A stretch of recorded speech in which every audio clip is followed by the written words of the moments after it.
Welcome back, my subscribers. Today, I'm going to talk about my favorite everyday go-to lens.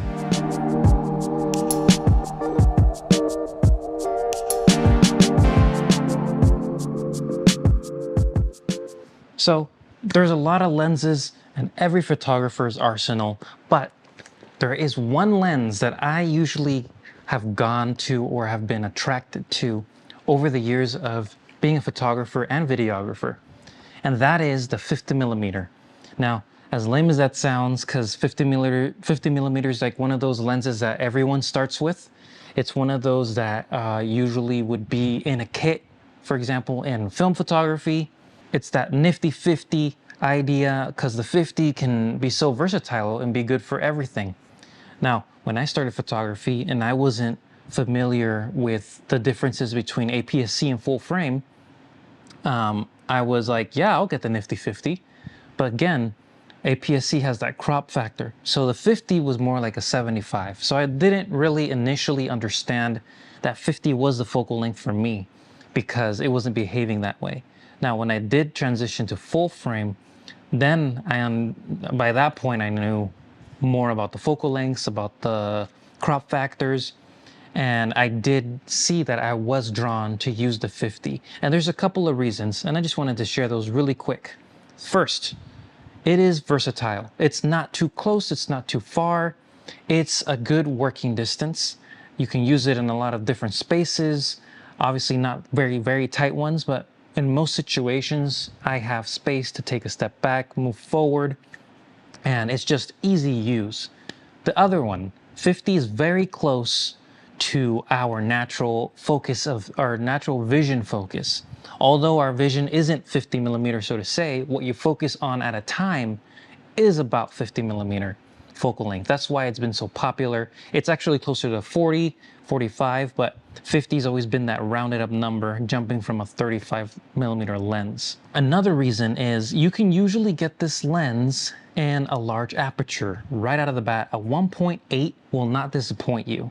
Yes, you'll want a 1.4 or 1.2 just because we're gonna love that separation and that bokeh, but a 50 1.8 can do just as much and do all the jobs that you want and be affordable. A lot of 50 1.8s right out of the bat are one of the cheapest lenses that all manufacturers produce. It may not be the best in terms of quality, in terms of build, but it's ready to go and you can get some great looking shots right away. Now, I want to move on to share which 50 is my favorite. And when I started photography, I started with APS-C and eventually with the full frame. That's when I really started using the 50. So for a long time, it was that classic OG Canon 50-1.4 because the price was good, it wasn't too expensive, and he was giving me that 1.4. And I remember using it for some weddings, for some shoots, and I did enjoy it a lot. Now, that lens, as good as it is, does not hold up to a lot of the standards we want. It has a lot of chromatic aberration, it's not as sharp. But overall, it had a great look, and I did enjoy that lens. Now, what ended up being my favorite 50 for a long time was the 1.2 L from Canon, the original EF lens, not the new RF one, because I've never used that one.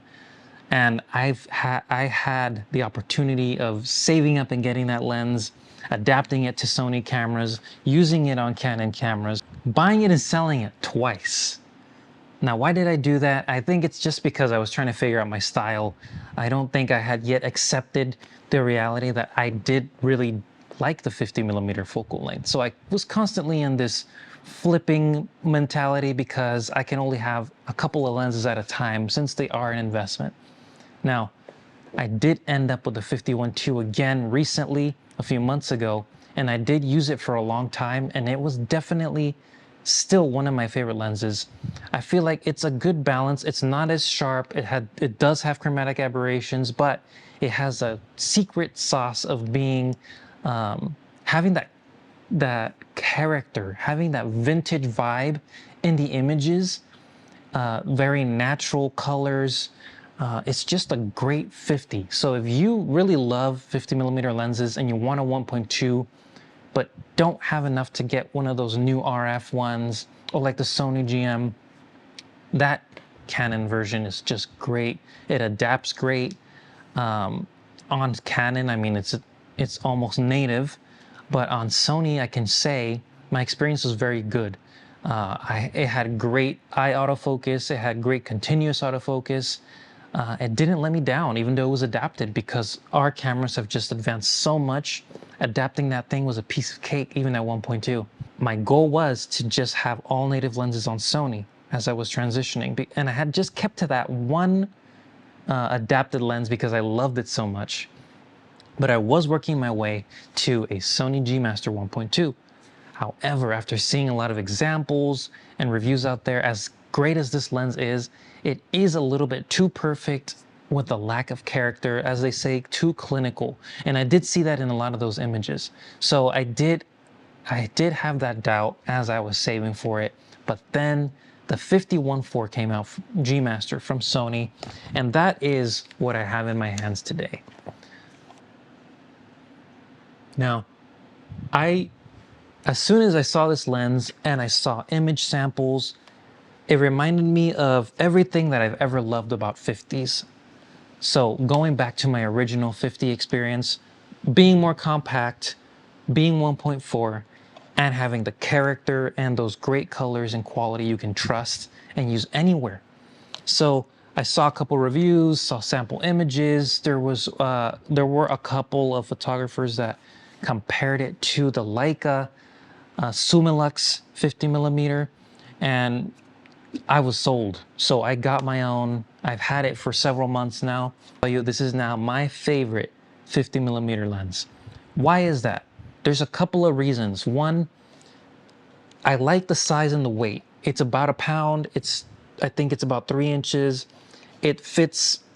It's compact as you can get on a mirrorless camera and still have that 1.4.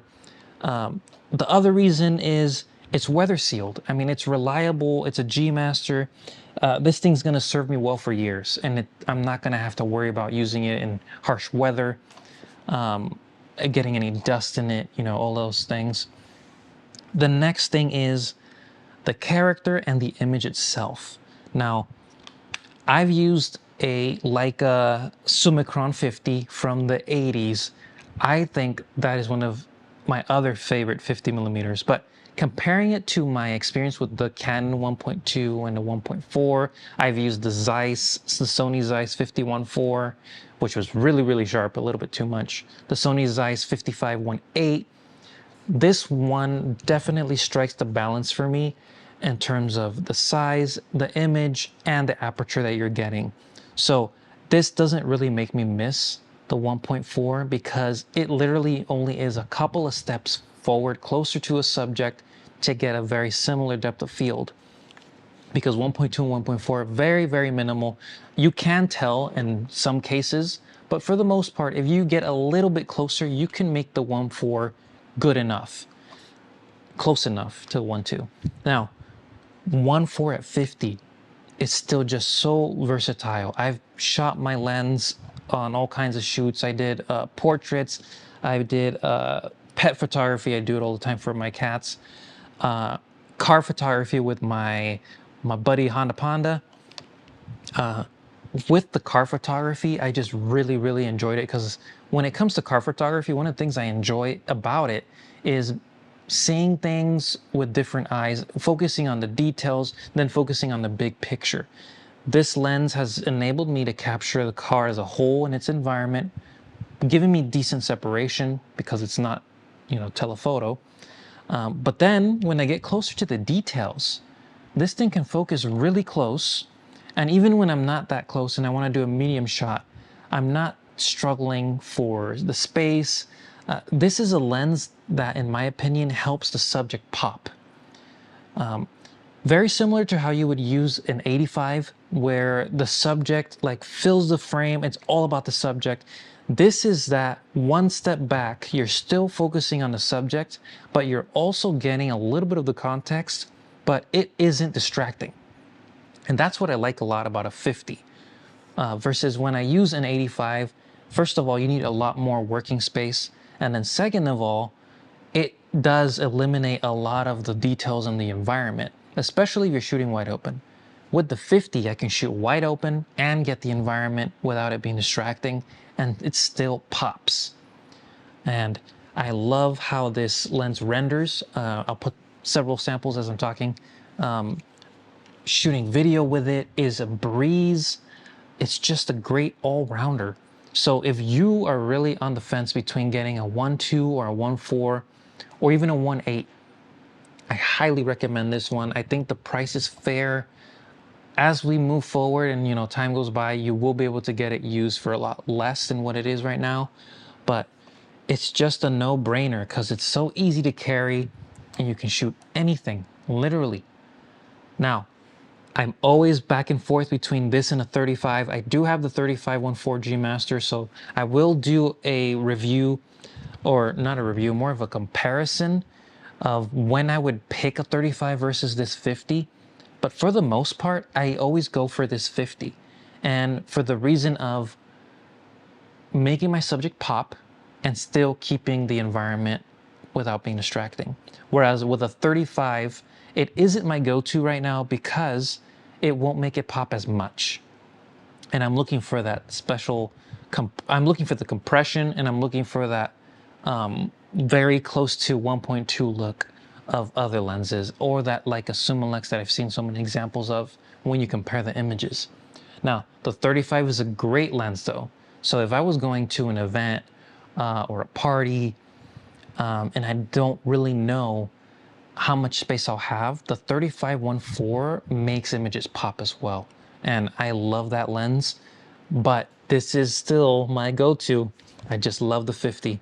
But I would say it's very close for me, neck to neck. That's why I've struggled so much in the past trying to decide if I wanted a 50 or a 35, because in the past it was one or the other. And like I said, unless you're doing this for a long time and you focus, you hone in on what you actually want, what's the look you're looking for, that's repetitive. It does take you time to figure out what focal lengths do you really want and what will you use them for.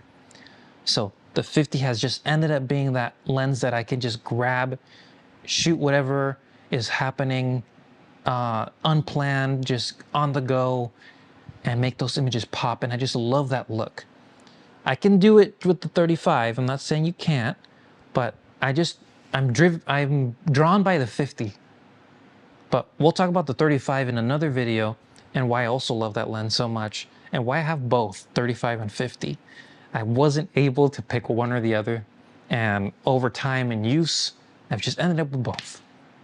So I hope you enjoyed this video. Just wanted to share my thoughts on my favorite 50 and my journey on using others, and how I've gotten into this one with some photo examples and video. So enjoy that, stick around.